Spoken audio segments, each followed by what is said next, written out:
एक छोटे से गांव में रहता था राहुल। उसके पिता किसान थे और माँ घर संभालती थी।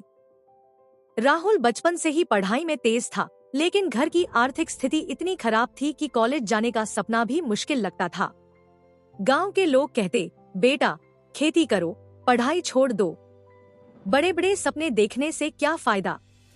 राहुल हर शाम खेतों में काम करने के बाद लालटेन की रोशनी में पढ़ता। उसके पास किताबें कम थी, लेकिन जुनून बहुत था। एक दिन शहर से आए एक शिक्षक ने कहा, राहुल तुम्हारे अंदर आग है, अगर मेहनत करोगे तो आसमान छू सकते हो। उस दिन राहुल ने फैसला किया कि वह इंजीनियर बनेगा। 12वीं के बाद राहुल ने गांव छोड़कर शहर के एक छोटे से कोचिंग सेंटर में दाखिला लिया। वहां वह एक पुरानी किराए की कमरे में रहता, जिसमें न तो पंखा था न ठीक से बिस्तर।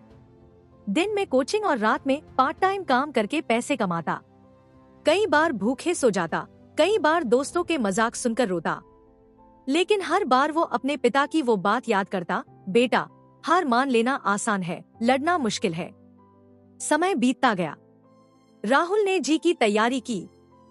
पहली बार वह क्रैक नहीं कर पाया।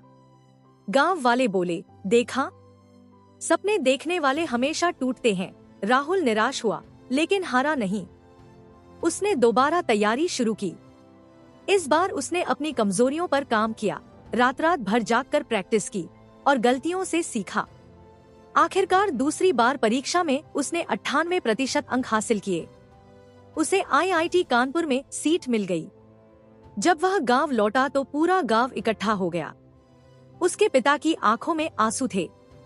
उन्होंने कहा, बेटा तूने साबित कर दिया कि गरीबी सपनों की दुश्मन नहीं, बस एक चुनौती है।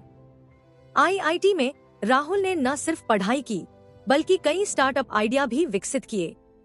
आज वह एक सफल उद्यमी है जो अपने गांव के बच्चों को मुफ्त कोचिंग देता है। वह अक्सर कहता है, सपने वो नहीं होते जो हम सोते हुए देखते हैं, सपने वो होते हैं जो हमें सोने नहीं देते।